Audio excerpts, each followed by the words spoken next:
Or actually, we are out of executive session. We called to order earlier. And the next item on the agenda is public comments. Hearing none, I'm going to go to liaison comments. Do we have our liaisons with us? Joe, Susan, are you with us? Nate? All right, hearing none in terms of liaison comments, chairman's report. I don't have a chairman's report. 6, COVID-19 update. It's been slowing way down. We haven't had a case in a little while now. So more and more people are getting vaccinated. And we're in pretty good shape right now.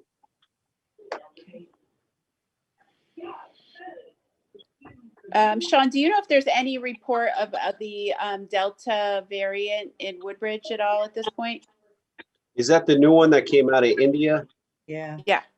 No. So no, I don't think it actually hit the US yet. It's in, I think I just heard an interview that it's in Missouri, rapidly becoming like over 50% in some other places. So I was just curious. I haven't, no. Nope. Okay. Let's review current financial statements. Okay, so we're ending the year in beginning the new fiscal year of 22. So right now, and I think you guys should all have gotten the current financial statement. Yep. So I think if you can give me until next month's meeting, I'll run you through it. There's going to be a lot of line item transfers to cover some other items based on COVID, based on repair maintenance machine and stuff I went over with Tony. So if you can give me until next month, I can run you through it, but we'll probably be able to cover almost all, if not all of our overages. So we should be in pretty good shape for the year. Okay. The one blaring one is the radio communication line. If you're interested, 54240. It's over by almost 11,000. So, and that is due to the fact of some unanticipated costs. We had an issue at the site this year at the Racebrook Road site where we actually went through a whole tank of propane, 1,000-gallon tank, and we had to get that filled. We had a couple storms. We had to fill the tank back up. We didn't really budget that much propane for that. The other issue is we had to spend a little over $2,000 basically making the generators. So the mice got into 2 of the generators and started eating the wires. Yeah. So we had to rodent-proof the 2 generators. And one of the generators, the mice went to town on, so they had to do a bunch of rewiring and fixing. So that costed some money. So I think that whole debacle was around 5,000. So, and then the overage with the propane and stuff like that, and a couple other little things ended up being 11,000 over. So we're going to try to cover some of it. I don't know if we're going to cover it all. Tony knows about it, so we're on board with it.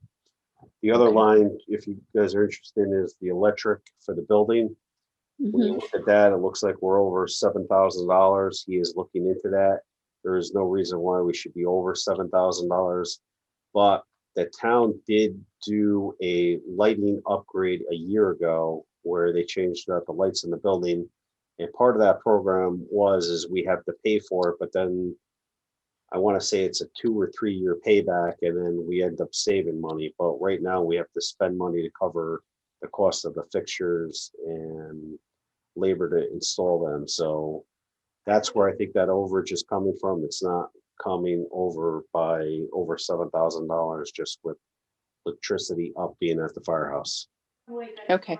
And how about the extra cleaning? Is there like excessive amounts of electricity utilized in all the extra cleaning? No, not $7,000 worth. So that's a lot. Yeah. Yep. Okay. Anybody else have any particular questions or anything they want to an explanation on? No. Okay, fire chief's report. So, I have my notes here somewhere. We did the digital upgrade last week, actually over the last couple of weeks, but they converted us over to digital last week. It has worked unbelievable. The area that it covers now is big. I was going through Trumbull today and tested the radio, and the radio worked all the way out in Trumbull. Uh, that's just going from analog to digital. It's a huge difference. The radio is a lot clearer. It's a lot easier to understand. It covers the town. I want to say it's got to be really close, if not 100% of the town. Where before we were like 90%, 95%. We're at least 100. We're probably 100% of the town, which is great. So, and it's clear. Fire and police went digital last week, so it's working really well. Excellent. Apparatus report. Engine 9, the committee has been meeting constantly about that truck to replace it. We almost have a bid spec ready. I'm probably going to have a bid pretty much back to me for almost final approval by July 1st. Mm-hmm. Go through it, and then we'll bring it to you. And I'll show you a copy of it, show you the picture, the drawing of the truck, probably at the July meeting, and go to the Board of Selectmen. Talk to Tony, go to the Board of Selectmen, hopefully in July, if not July, August, for their approval. Figure out the financing with the Board of Finance, and hopefully order the truck sometime this summer. And just remember, it's at least a 12 to 16 month build time. Right. And then the payment is due, usually if we pay it in arrears, like we normally do, it's due a year after that. So realistically, even if we order the truck in July, we may not have to make a payment. We don't have to make a payment this budget cycle, next budget cycle, and our first payment's due probably the cycle after that. So it's probably at least 3 years out before we have to make a payment. Okay. The tower went out, it had some issues. We had some air conditioning issues. It had, it needed new batteries. Remember, there's 6 batteries on these trucks usually. So it's not replacing one battery like in your car. We're replacing 6 to 8 batteries in these trucks. So we needed to do that. We needed to do a brake inspection where the wheels come off, check the brakes. That's usually about $1,500 to do that. And there was something else the truck needed. So that truck is back, and other than that, we're in pretty good shape until July 1. Okay, air bottles and AMKIS. So air bottles, we talked about at the last meeting, getting Tony that estimate along with a letter. I don't know if it's going to be coming out of contingency or another funding process, but it's something we didn't anticipate.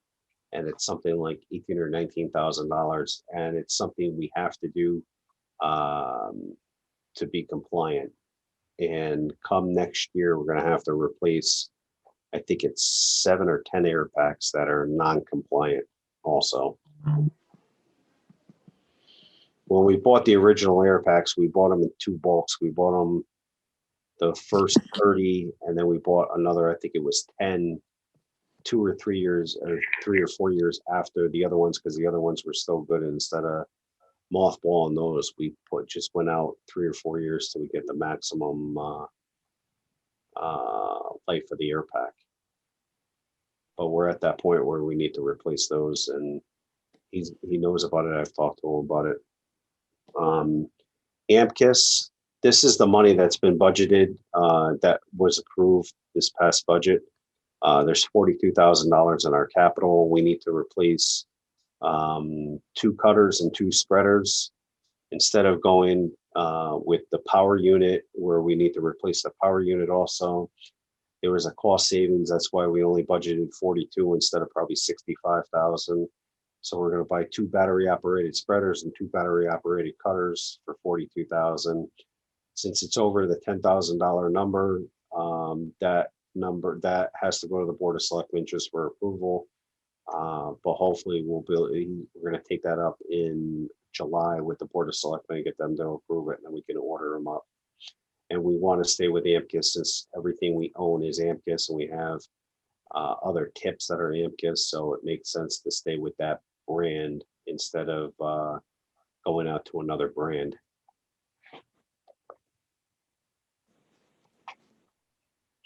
Okay. Any questions? I just have a comment. I just want to say thank you to you and the fire department and all the volunteers for the town meeting the other night. Thank you very much. That was a lot of work for you all to do, and I really appreciate it. Hopefully the townspeople appreciate it too, but thank you. Thank you, Steph. Thank you very much for voicing that. Yeah, I echo it. Activity report, Assistant Chief Puckowitz. All right. So for last month, we had 35 calls for a total of 222.07 hours. That brings us up to 160 calls for the year with 1,057.68 calls, or I'm sorry, 1,057.68 hours on the year. On the breakdown, we had 3 that were classified as fire, 1 over pressure rupture with no fire, 1 rescue, assist medical crew. We had 17 hazardous condition, no fire, most of those being motor vehicle accidents. We had 3 service calls, 2 good intent, and then 8 false calls.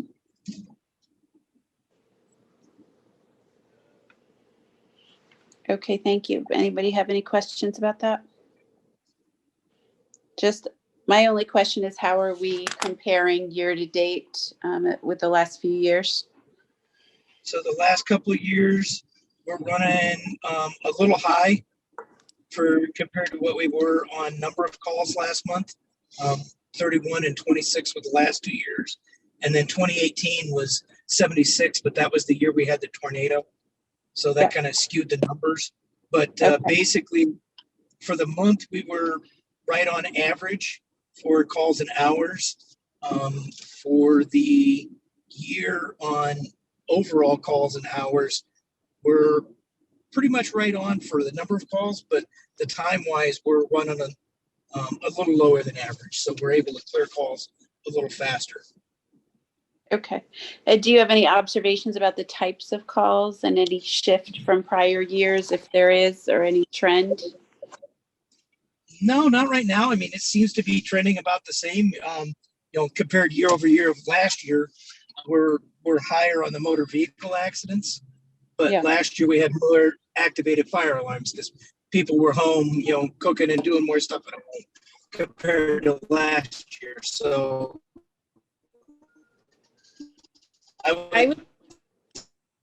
I would just say this. I've made this comment at other meetings, and it actually just occurred to me. The numbers down overall fire alarms compared to last year, but the overall calls. Okay. I was just going to say I've made this comment in past meetings, and I can't remember what I saw in the last week or so that made me think of this, but if you guys ever think of a public service message that you think would be effective, I think it would be really cool to partner with the Girl Scouts or the Boy Scouts or a school group in figuring out a message and how to market and communicate it to the public. If whether it's about texting, whether it's targeted toward teenagers or travelers on the state routes, or whatever it is that you think might be a targeted, effective public service campaign, I think it would be really interesting to partner with a volunteer group, potentially kids group, to make something like that happen. Yeah, we've done a couple of those in the past. We did a couple different extrications where the high school video club recorded it and did stuff like that. So it was like a public service. And also they used it for some of like their DARE programs, that kind of stuff. So we have done those in the past. We could look at trying to figure out a message and get it out to the group, so and get a group that wants to work with it. Well, if there's anything I can help with, please let me know. I'd love to work on that with anybody who is interested. Okay. Okay. Fire Marshal's report. Okay. 3 tent inspections. We have a large tent up at Amity High for the drama club and 2 weddings, 6 plan reviews, 48 inspections, and 8 I was consulting 8 times for 65 times out last month. Busy. Okay, do you have a sense that things are picking up by your workload as a bellwether? My workload's picking up because we didn't do much with COVID. So now I'm trying to catch up. Okay, We so didn't it's have more any just, fires last month. I didn't do any fire investigations. That's always great. yeah. We still kept you busy though, it sounds like. Yeah. Okay, any correspondence? Okay, did we get the May meeting minutes? Yep, I sent that whole packet with, everything was today. I sent the year-to-date budget, I sent the agenda and the May meeting minutes. Okay, I missed those somehow. I don't have those, so I'm just gonna ask that we pass those till next time if anyone doesn't object, or we can take a few minutes and I can look at them.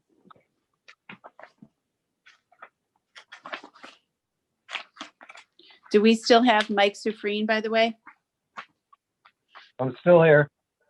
Oh, good. Okay, I just want to make sure we still have a quorum. All right, I'm gonna ask that we pass the May meeting minutes till the next meeting. And it looks like our next meeting is scheduled for July 19th. Does that work for everybody? Well, this is good. For me, this is going to be my last meeting. Well, I'm not getting reappointed for the next year. I've been on long enough and got other things I have to take care of. So I appreciate everything the fire chief has done and the commission, and I hope something gets accomplished with this dispatch at some point. But well, I just want to thank you very much for your service. You have been a very faithful servant and commissioner, and I wish you all the best. Thank you. Yeah, Mike. Yeah, Appreciate it. yeah. Thank you very much. thanks, guys and women, and good luck. Thank you. Well, thank you to you too. That was done a great job. Yes. All right, and with that, I will accept a motion to adjourn. I'll make a motion to adjourn. Okay, do I have a second? I'll Going out second. with a bang, Mike, huh? That's right. Mike, Wait. Hey, guys, it's Tina. Can I just, I'm a little bit, are all the commissioners on or is Mike Horton get on? We didn't really did everybody get on for the call? I don't believe Mike Horton Horton was. did not get on. Bruce Mandel was on. He had to drop off. He was here. And Okay. Mike Dufresne was on, Karen was on, and Stephanie was on. So, I know that we started at 6:10 and then we went to 6 o'clock, 6:10 you started. And then, because I kept dialing in, and now you're saying that 7:47 is when we started this, BOFC, right? Yes. Okay, so you came out of executive session at, well, what am I going to say, like 7:45, and there was no actions, right? Right. Yep. Okay, Right. sorry. Okay, sorry. Okay. All right, go ahead. So sorry. Okay, I'll second the motion.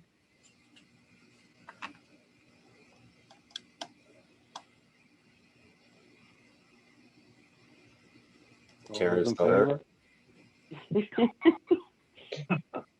favor? Is Karen still here? Karen? Karen. Uh-oh. I see her name up there. I don't see her face, but Yeah, I do too. Hang on.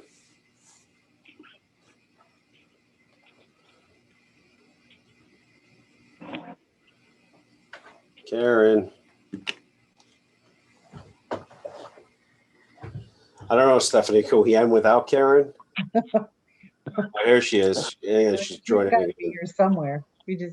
Now are we meeting next month in person or still in Zoom? Yeah, that's good. So I got the notice that we can meet in person next month if you guys want to, as long as the governor doesn't extend it out farther. I think it ends like June 30th. So if you guys want to meet in person next month, we can, or unless you decide you want to stick with Zoom, we could do that too. It's totally up to us. I'm in favor of in-person with people having a remote option if they want or need it. That's fine too. Okay. I'm fine with either, so. Okay, I think we have a motion on the table and we have a second. Do we have any discussion on our motion to adjourn? No, All right, all in favor, aye. aye. All right. All opposed and abstentions? The motion carries. Thank you, everybody. We're in adjournment.